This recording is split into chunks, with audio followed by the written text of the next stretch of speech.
Now, breaking news from News 13. Good afternoon, everyone, and thanks for tuning in. I'm Tom Lewis, live from the News 13 studios in downtown Panama City. Of course, we're keeping you updated regarding the wildfire situation here in Bay County and across the Panhandle.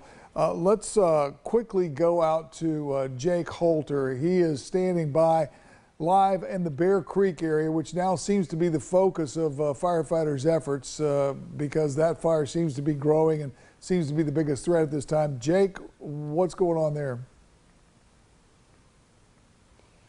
We are kind of at like the west end of this fire. Still about 8,000 acres, officials tell me, still only at about 10% containment. And we're seeing helicopters drive by, or fly by rather, with big buckets of water, dumping it, trying to get it contained. I'm here with Captain Isaac Smith with the Bay County Fire Rescue. Captain, tell us a little bit of what we should know about this fire.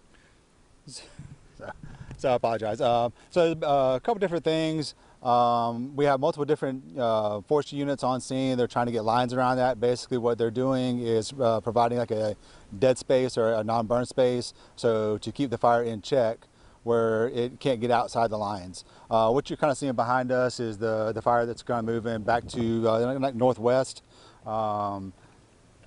If you see back over here on the white, where it's kind of white, basically the fire is moving back, I said again, northwest on that, and the wind is pushing, which is one of our more higher concerns at this point in time, because when the wind pushes the fire, it's pushing the fire into new fuels, which could possibly create or make it burn faster and hotter. At the same time, we worry about spot fires, where basically what that is, ash or amber that is coming from this fire is spotting over to new fuels and starting what we would consider like a new fire. Yeah, and you know, I know we're supposed to be expecting rain on Wednesday. You know, is that going to be any help, or does the lightning kind of scare you as another thing? The rain is going to be a huge help in the fact that it's going to help kind of damper down this this fire, or help give us a little bit of headway on it to, you know, have a higher containment fairly quickly if it comes in. Definitely. And quickly, before I let you go, talk really quickly about all the agencies involved and the manpower and the tractors and all that stuff. So we have multiple agencies. Oh, I apologize. No, you're good, you're good. We have multiple agencies that come in. We have forestry. We did have a lot of coming in from out of town, just like Hurricane Michael, in the fact that they came back on a state asset to help us again. We also have air assets that have come in that are dropping water kind of the heads of the fire. We also have the Air National Guard that's come in, and we've kind of shut Deer Point Lake down at this point in time, so that they have a water source to dip out of. A couple of different bigger helicopters will be dipping out of Deer Point Lake to put water on this fire. So again, give us a chance to kind of get ahead of it.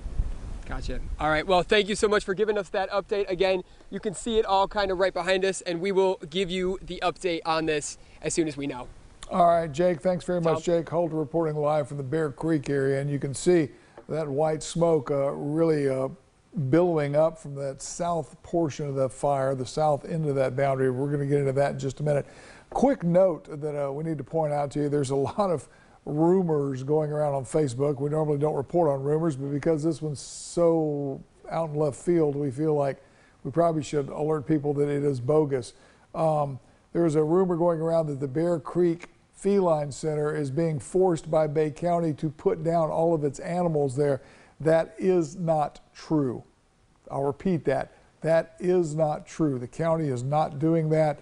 The folks at Bear Creek Feline Center are working, of course, keeping a very close eye on this fire to make sure that they are not going to have to evacuate or not going to have to take any steps. But the rumor going around that they're putting down animals there because the county told them to, that's just not true. So just, if you hear that one, kill it real quickly.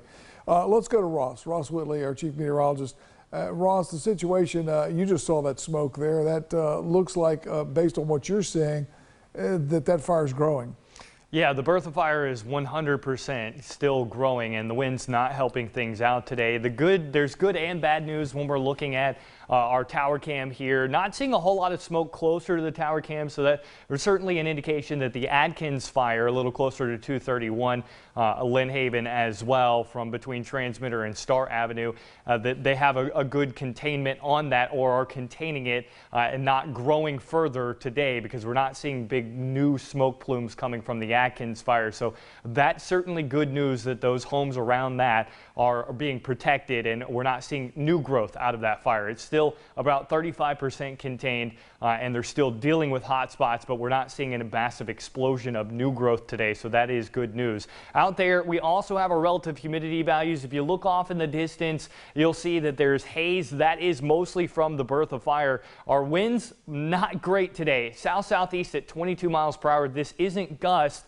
That's sustained, so that's the breezy conditions that these firefighters are battling. Humidity, 55%. So we've talked about this a lot. That is the column of air, how saturated it is. So if you think of the atmosphere as a glass of water, at 50%, we would say that glass is half full of water. 55, just slightly over half full of water. So that's much better than the 20 and 30% we've been dealing with the last couple of days. But we would certainly like to see this value at about 60% or greater. Our dew points are what helping us out here. That's why we have so much more water in the atmosphere today. However, our temperature is climbing up to the low 80s today. That's why we have been able to see those relative humidity values decrease as they have. So they'll be increasing as we get into the evening hours. Wind out of the south-southeast at 21 miles per hour. Our vector arrow there representing that. So any new growth of the fire would be pushing it off to the north and west. Current temperature 81 degrees. Relative humidity around the fire about 54%. The orange area is the evacuation zone. Red areas were active fires last night. I don't have an updated map on where active fires are today in this area, but there's been no change on the evacuations. So again, good news that that is being relatively contained. Now the birth of fire, a completely different story. I have the radar overlay on here. So what you're seeing with green here, that's not fire, that's smoke. Where the fire is back here down around the red. So you'll notice green showing up there. That's probably new growth of the fire back across the burn scar. That's also where the red is being shown up. But where the fire is most active is right there on the northern edge, and you can tell the wind direction here out of the south-southeast at 21 miles per hour. That's what's pushing this smoke in that direction, and the orange overlay, that is the evacuation zone. That's roughly from about County Road 106 all the way up to Scotts Ferry Road back to 231. So right on the county divide back to 231, 106, the County Road 106 up to Scotts Ferry. That is what's under evacuation, and zooming in here to show you a better idea of that. But all of this area, you probably have heavy smoke above you. That's because the wind is pushing that fire smoke right in your direction. And anytime we start to see yellow show up on the radar where that smoke is being initiated from, that's a good indication that new fuels have caught on fire and that the fire intensity has grown, that the heat from that fire has grown. Now, you might be wondering why there's so much fuel to burn. Well, if you're new to the area, it's because of Hurricane Michael. The white line here, well, that's the path of Hurricane Michael from Tyndall Air Force Base back up all the way to southwest Georgia, and the white line indicating right where the birth of fire is our evacuation zone. So there's plenty of timber laying on the ground thanks to Hurricane Michael. So this has a ton of fuel to go through. That plus it's a relatively rural area where farms and swamps making the fire to get to very difficult, and all of the dry conditions.